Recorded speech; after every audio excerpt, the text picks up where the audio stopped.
Hey everyone, this video is going to be a quick walk around of the Royal Enfield Continental GT650.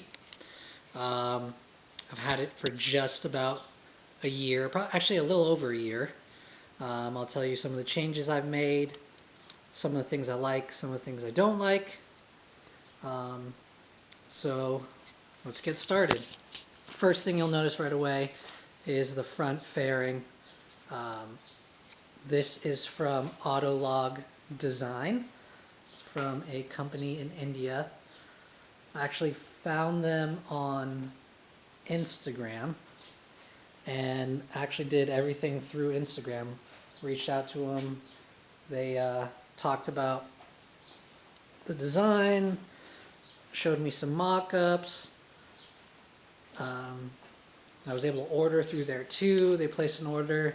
They've been great as well in terms of answering questions I had about the install, just checking up and seeing how everything's doing with the fairing. It actually took me a little bit to get it installed.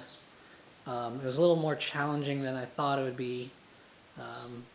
They do have a video on YouTube talking about how to go about installing it, but I feel like it is just missing a few items that would have really helped if they had just gone a little more in depth.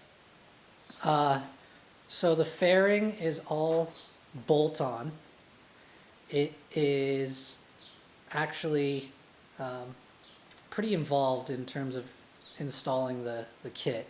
You actually have to remove the tank, and then there's a piece that goes onto the body, directly onto the body. You have to take off this whole center piece as well as the gauge cluster, and you have to lower the handlebars, the stock position on the handlebars. They won't allow you to get clearance and also turn. So you do have to lower the handlebars. It is a little bit challenging with the stock headlight, just because where the position of the turn indicators are, you have to have them removed, and it is a bit of a challenging getting it to fit correctly here. For the indicators, I did have to remove them, and basically there is a mount that hooks up to the radiator that gives the fairing support from underneath, and I actually just simply rerouted the wires, which I have to kind of tidy up a bit, but I basically just zip tied the indicators to the bracket, which works great. It's not a permanent solution, but just so I could ride it and not get pulled over or anything. I also, so that's pretty much it for the fairing. If you guys want, I can make a more in-depth video about the install and tips and pointers about installing the fairing. But this is just an overall review of the bike, things I've done. Added the bar and mirrors, I think on a cafe bike, cafe racer. That really makes the look. It had these really round, protruding mirrors that are stock, which I think I have them somewhere laying around here on my workstation. Yes, got them right here. These are the stock mirrors. They're actually really good in terms of visibility and vibration, but I just didn't like the look of them. This here is actually an aftermarket headlight, an LED headlight. So the 650 Continental does not come with an LED headlight like most new bikes have. So I bought this LED headlight, and it has built-in turn signals, which is going to be the permanent solution, and I'll remove those. I'm not really comfortable with electrical, so I'm going to need to find some help on how to do that, but that's kind of the next thing I'm planning for this bike. Of course, the seat. This is actually a Royal Enfield seat that I got off of eBay. It's very simple to install and remove the stock seat, which I have right down here. It's a little dusty, but that's the stock seat.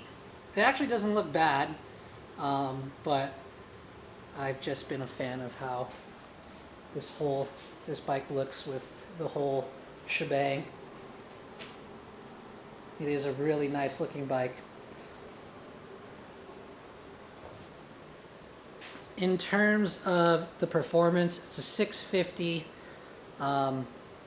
I had a 250 prior to this, a Kawasaki Ninja 250. In terms of power, even though this is 650, it's not crazy power. It's very forgiving. If you make a mistake and give too much throttle and don't have a lot of throttle control, or you mess up with the clutch, it's not going to take you for a crazy ride. So I think it's very forgiving in that respect. The seat height is fairly low. I'm about 5'9", 5'10". I could easily flat-foot it. My wife is about 5'6", maybe 5'7", and she can almost flat-foot it as well. So it's got a low seat position.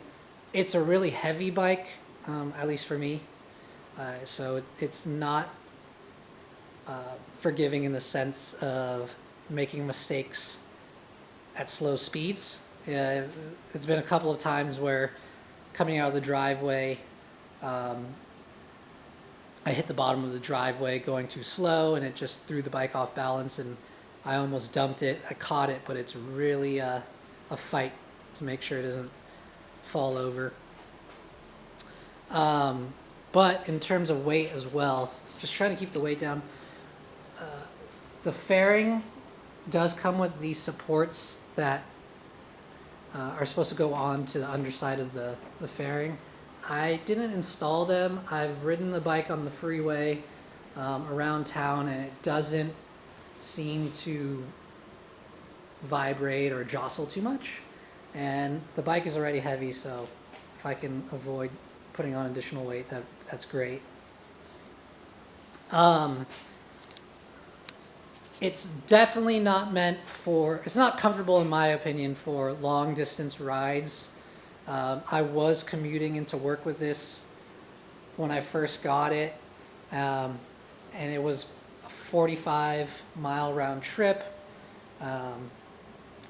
And with traffic, it could be a slow ride, and it can get hot on this bike, especially around the knees, and then underneath the seat gets pretty hot. But in terms of downsides of the bike, there really aren't a whole lot. It's an awesome bike. I enjoy riding it.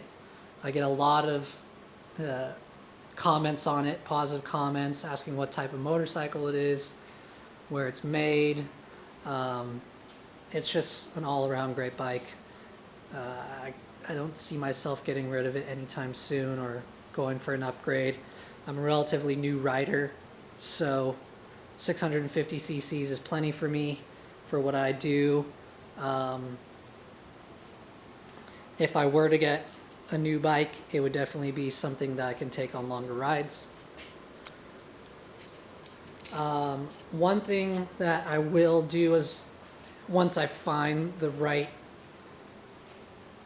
piece, is I do want to change out these exhaust pipes, exhaust tips. I've seen a lot of YouTube videos of some aftermarket exhaust being put on, and just the number one take I get from those videos is just the sheer weight of these. So I had to switch cameras. My Nikon just randomly stopped recording. I don't know what's going on there. So now I'm just using my GoPro. So yeah, just to wrap up the video, here is a close look at the bike, cafe seat,